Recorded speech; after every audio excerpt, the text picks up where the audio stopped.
Visiting with Aaron Tippin, who is going to be at the Ozarks Amphitheater on September 23rd. Aaron, how you doing? Hey, Bo, what's happening, buddy? Long time no hear. Yeah, it's been a while since you and I have hooked up together. You've been all over a lot of years. 1990 was a long time ago. You know, man, we're knocking on 27, 28 years. I'll tell you, man, I'm thankful to still be out here. Yeah, definitely. I read a thing that when you got down to Nashville, you were working on cars in the parking lot of the A-Cuff Rose Music Publishing Company, selling vitamins, protein powder. You were just trying to do what you could do just to make a living. Well, as a songwriter, that wasn't a lucrative business in the beginning. When I paid my taxes at the end of the week, I had $100, $105 in my pocket. Yeah. So I had to do all kind of things to subsidize my living. So, man, I sold vitamins down Music Road to all the stars and to all the publishers and managers. And then also my big boss at the publishing company, Jerry Bradley, he just kind of closed the curtain on his office when I was out in his parking lot doing a tune-up on one of the employees' cars. So everybody was good to me and gave old Aaron a fighting chance. Well, and that's the thing, too. And you've persevered through the years. You've had a lot of great music. You got on with RCA back in 91. Clint Black was up on the charts along with the Judds and Keith Whitley. What was that like being on the label with those artists? Oh, man, that was great. Heck, boy, I remember Martina McBride came there just a few months after me. Yeah. It's a great group of people to work with. And man, as I always tell everybody, I'm the luckiest hillbilly that ever lived. All right. You're right now on the 2017 tour schedule, the hardest working man in country music. 50 live dates is what I guess I hope they're live. You started out with... Me too. Prop you up there with a stick, But anyway, additional dates have been added, like the one that you're going to have down in Camdenton on the 23rd.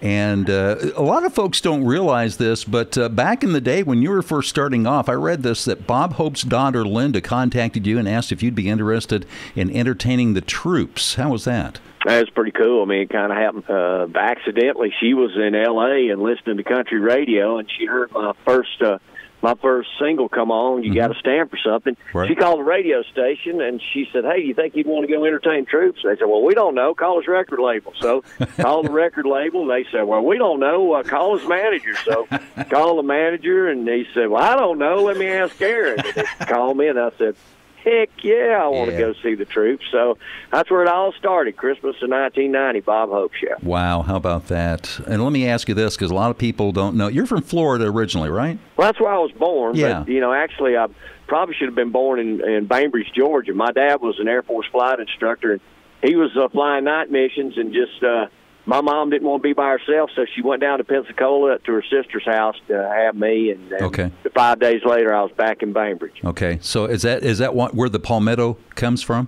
No, actually, Palmetto, I was shortly after that. My dad got out of military service, and we went from New Jersey to South Carolina, and I grew up in South Carolina, so that's where this funny talking comes from. Okay, all right. And so that's where the tattoo comes from, because that's the South Carolina state flag. Ah, okay, all right. Well, from the pictures I've seen here recently, it looks like you've got most of your hair, but the color's changed just a little bit. Oh, yeah, you're exactly right. I don't know what happened there, but it just seems to... It seems to have lost its color. Well, its luster. That happens to us, doesn't it? You're a husband. You've been married for 22 years. You had your anniversary in July to Thea. She's also your business partner. You're a father, a grandfather. You're a pilot. You're a pretty busy guy. Man, I better take a nap. Yeah, you're wore out just from that, aren't you?